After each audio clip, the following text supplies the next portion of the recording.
Well, let's see. I'm back, and I'm going to start in on a third layer with on the quinacridone on the top row. This is my quinacridone row, and like I did in class, I'm going to over on the left side, I'm going to go in this warm direction where I'm going to start adding in some quinacridone burnt orange, which will start darkening down the red, but more in sort of an earthy brick red kind of fashion. One of my favorites mixes. And this is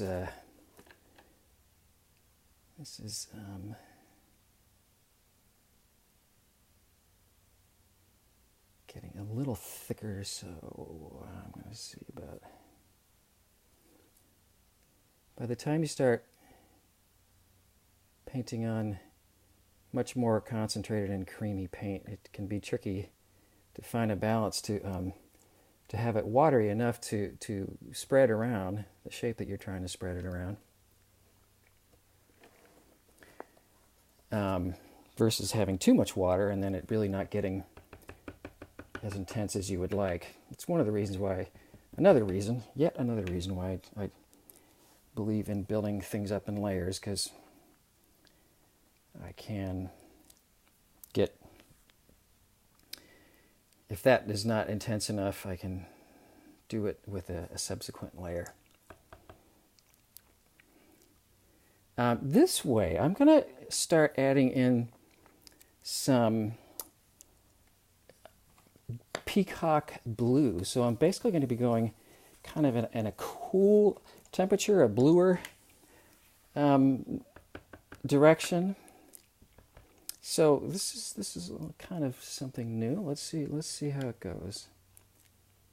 So that's some pretty creamy quin rose.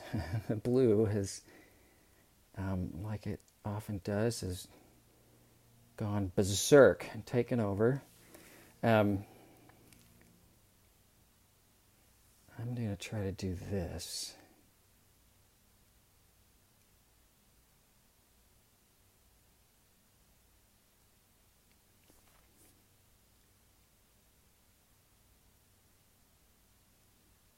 So more of a red-violet direction. And I am using the peacock blue because I'm trying to keep the color sort of to a minimum. I think that can be a very nice mix. It doesn't stay quite as pure purple as if I mixed quin rose with the more reddish blue of ultramarine blue. This one I'm going to try to keep it seem like it's still in the yellow family, but just getting wicked way darker, which is sort of a creamy tan. I'm using my a little bit of azo yellow and more of the quin burnt orange, and it really just starts to read as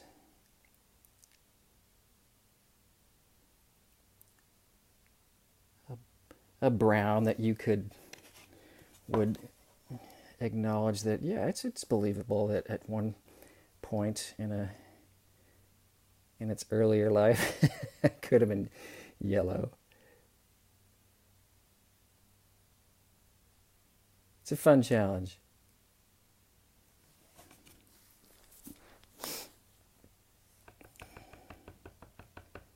So over here I'm going to use the azo yellow. This didn't get very dark, but I'm going to see what happens if I just use mostly azo yellow and then a little bit of peacock blue.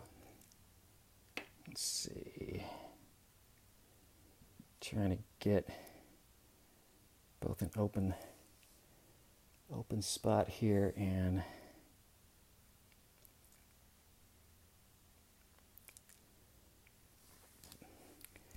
So this is clearly just kind of going in a green direction, which green has yellow, so it's okay. And this is a transition I like to use actually quite a bit, especially for in the spring when new parts of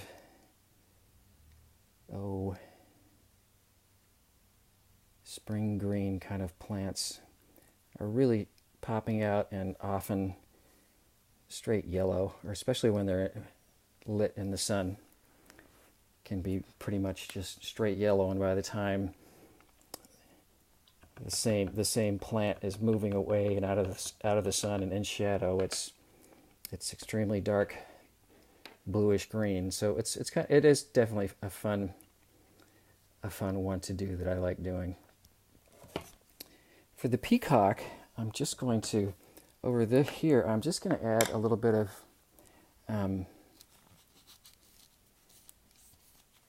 indigo, and just kind of just go straight, because indigo is a dark, bluish dark.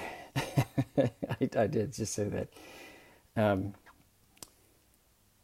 And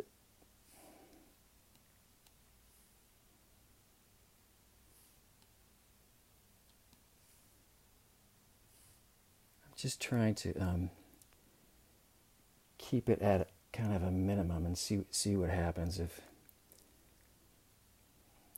I just sort of think of it as going darker but staying the same basic color.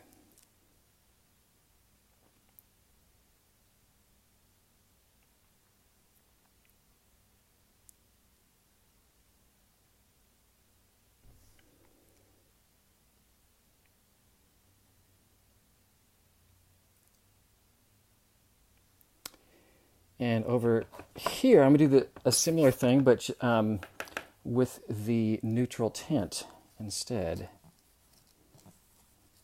So peacock blue and neutral tint.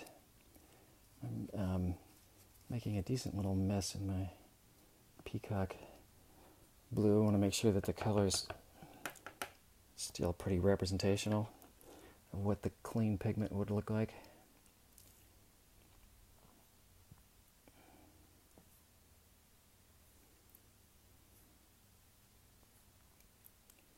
So some strong peacock blue, and then a little bit of neutral tint.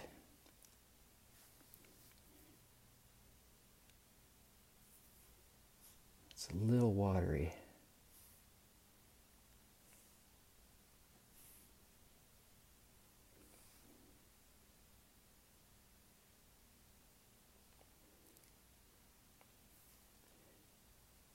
Trying to have enough peacock blue in it to still sort of keep it obviously blue. You can tell, I don't know, I think you can probably tell in the video, but this right now is much bluer. I'm very curious to see what it is going to dry like.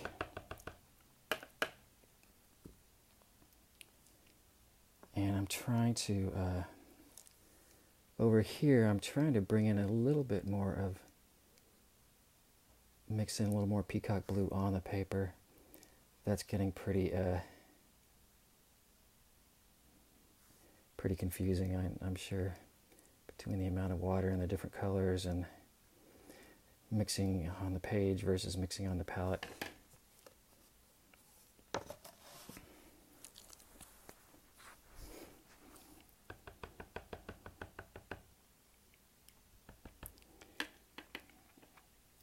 Now I'm going to come back to just the indigo layer and try to get some even darker, stronger indigo.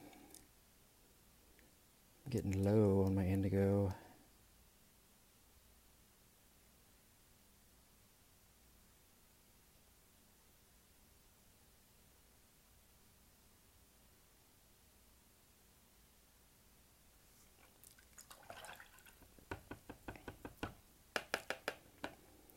And Now my neutral tint, just straight neutral tint.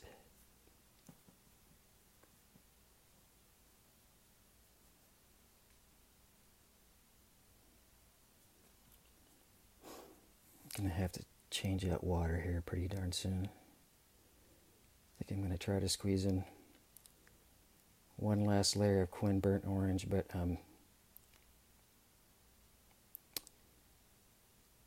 realizing that that may be introducing, enough other pigments to make it really not quite as true as it would be.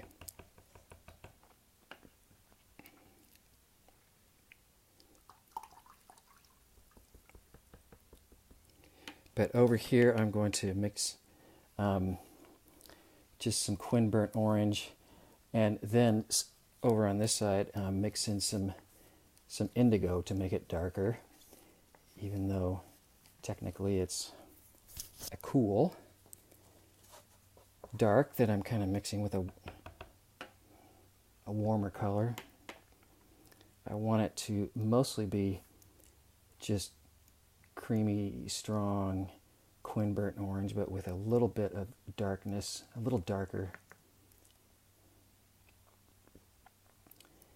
And in the left version, I'm going to get darker by using the indigo, going back to the indigo.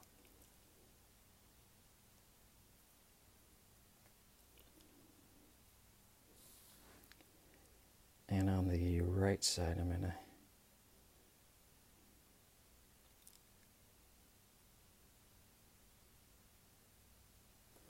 go darker by going with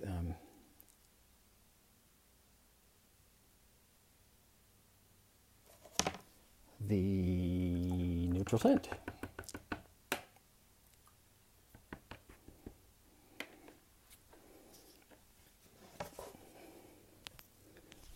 Curious how these, always curious how they'll dry.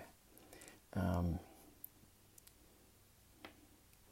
they can dry so much different than when they look, when they're wet. So let's see. Quin Burnt Orange, mostly, and a touch of neutral tint to get this sort of darker, even darker brown and less pure.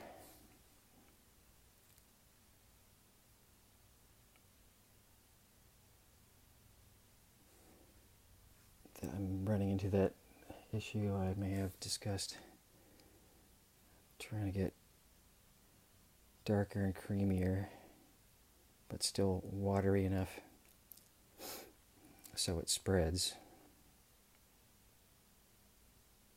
Oftentimes I'll just keep squeezing it a little bit.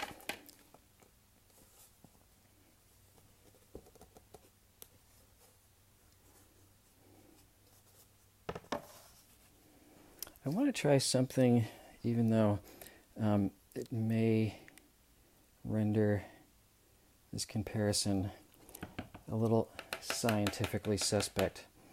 I'm going to, because that was just not drying clean enough for me, that I did what I often do, and that is just sort of squeeze in the color left from my brush and try to coax it into moving around. It's working better on the right than it is right here on the left, because the left had really dried a little bit too much for this technique to work. If it's damp, at least damp, I can usually coax the paint into moving every place in the shape that I want it to. Sometimes I will need to redistribute the wealth here. That probably didn't make any sense what I just said, but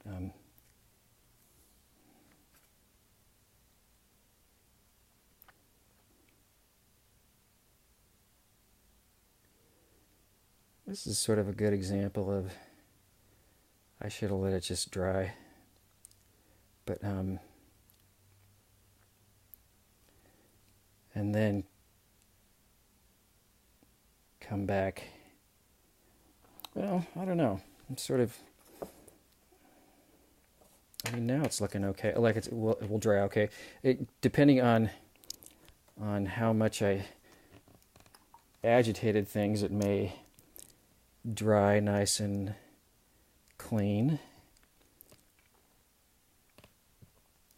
or it may be sort of uneven and splotchy.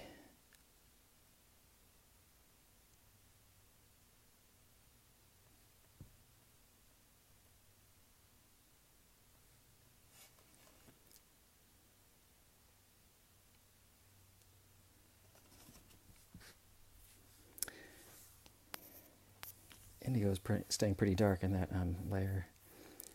But yeah, cool. We'll see. I'll let this dry, and then we'll come back for the final pass.